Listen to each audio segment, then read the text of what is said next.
The Lifeboat was launched to the delighted cheers of local school children. Blue Peter's viewers had raised some £50,000 to buy the new boat, and the programme's newest presenter, Caron Keating, was there to name it. On behalf of Blue Peter and all the viewers who helped in our appeal, I name this boat the Blue Peter V. May God bless her and all who sail in her. You. It's an Atlantic 21, a fast boat which it's hoped will make an enormous difference to rescue work in the treacherous waters around Strangford Lough. This lough has a very narrow entrance. In the next 6 hours, 25 billion tonnes of seawater will pass Portaferry, heading out into the Irish Sea. It is going over the ebb tide in the Irish Sea, which is running north, and creating a very uneasy situation. A little southeast wind can whip it up into an extremely dangerous approach.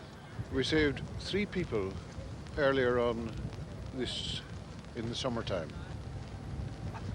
They had gone aground in the Bortree rocks. The lifeboat was launched. It went absolutely full speed. This was the new lifeboat. It picked the people off the rock, off the boat. They were up to their chests in water. And the boat thereupon sank. The boat we had previously would not have been there in time. Frank, how does the boat handle? The boat handles a lot better than the last one we had, so... Now, what difference will this make to you in day-to-day? Well, we can go out in worse conditions than we went out on before, you know. So you'll be able to save more lives, you think? Oh, yes, hope so. That's what we're here for. But it's here, at the bar mouth, where the 2 currents meet and the white waters start, that the lifeboat men say even the new boat has troubles in gale-force winds. Then, it's down to the skill and courage of the men and women of the RNLI.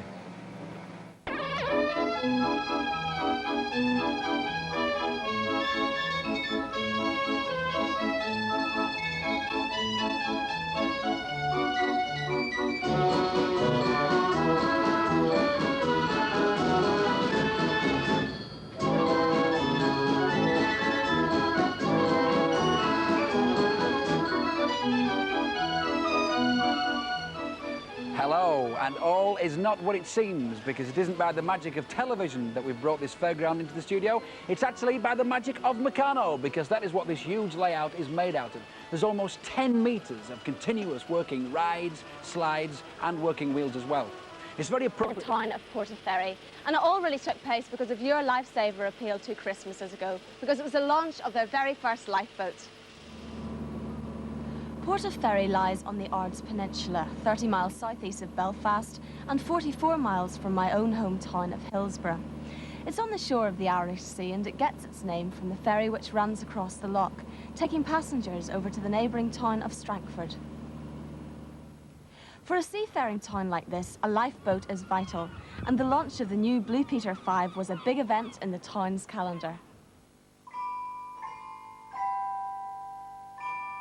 The local school, Kirkeston Primary, is steeped in lifeboat history. Many old lifeboat men were once pupils here, and so the school's recorder band were practising hard for the launch. One of the players has a special link with Blue Peter V. She's 10-year-old Paula Traynor, whose great-great-great-uncle was one of the first Portaferry coxswains, Robert Young. He was cox on the Faith in 1885. The most recent Portaferry boat was a D-class, but the RNLI decided it wasn't powerful enough. A new boathouse for the larger Atlantic 21 will be finished next year. I drove the Blue Peter V down to the quay for the launch. The tractor and trailer were also provided by the Lifesaver appeal. Now this really is an historic moment for the Ards Peninsula, because the Blue Peter V behind me is Northern Ireland's very first Atlantic 21 lifeboat. It's 3 times more powerful than the last D-class, and that means it will be very effective for going round the 365 islands which make up the coast. While the main attraction was driving through the town, the ferry from Strangford was bringing over visitors to attend the occasion, including the choir of St. Columba's School.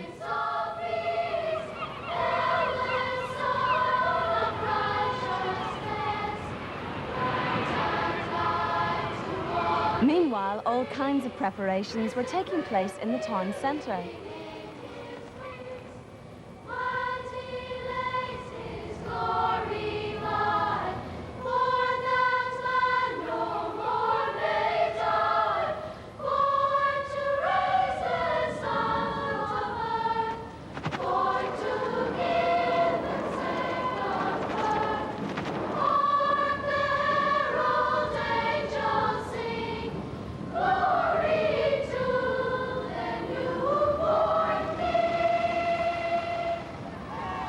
As the time for the launch approached, crowds started to gather on the quay.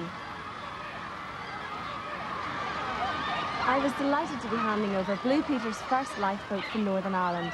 In all, she's the 13th boat provided by Blue Peter viewers over the years for 5 different stations. Even in the wet, windy weather, the new boat looked magnificent, and everyone in the crowd was obviously pleased to see her.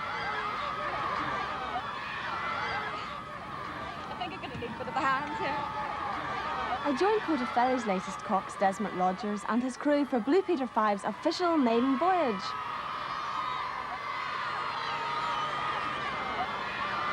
An Atlantic 21 is launched by the tractor pushing the trailer backwards into the water.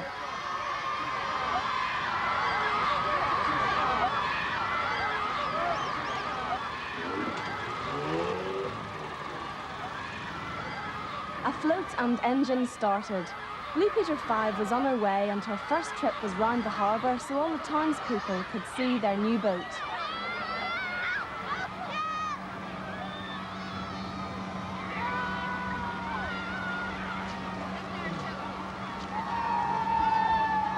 Her trial run was a stiff test in the awful weather.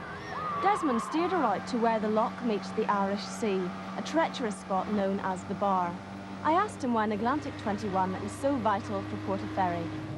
Well, for our conditions here at Strangford, around Strangford Loch, the Atlantic is a super boat with a longer hull on the deep V hull. There's a super boat on the bar. It can leap from one wave across to the next. What actually happens at the bar that makes it so bad? You could look at the bar and the Narrows as a bottleneck where you get millions of tons of water rushing out through a narrow entrance and then meeting the whole of the Irish Sea. And it's at that meeting point where the two get up together and you get tremendous overfalls.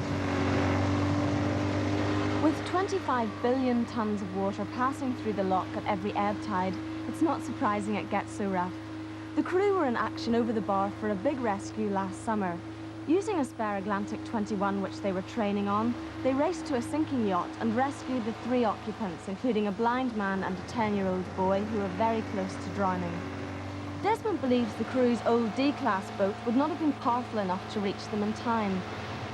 And that's why a big boat like this, with its twin 60-horsepower motors capable of 30 knots, is going to make Strangford Loch a lot safer.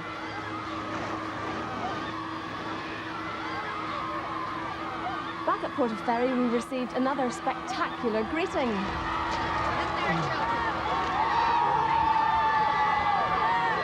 Well, let's hope Blue Peter 5 has a long and successful life serving the people of Northern Ireland and joining our other boats at Littlehampton, Beaumaris, North Berwick and St Agnes in the fine traditions of Blue Peter lifeboats and the Royal National Lifeboat Institution. What a welcome, eh? Yeah, I know, it's brilliant. It's lovely to be back to do a film. It's great. I went down to Beaumaris to launch their lifeboat, and it was great when they said, come on, let's have a go. Me and a friend of mine, we were launching. It's great when they're launched and you just take off. Yeah, must be an even better sight when it's coming towards you and you need to see one. Thanks very much to everybody who supported our 1984 Lifesaver appeal, made the Portaferry lifeboat possible. And the latest lifeboat information is that so far the other lifeboats, the other Blue Peter lifeboats, have been launched 1,388 times and they've saved 496 lives. But whether it's lifeboats or guide dogs for the blind or incubators for newly born babies, Blue Peter viewers always seem to come to the rescue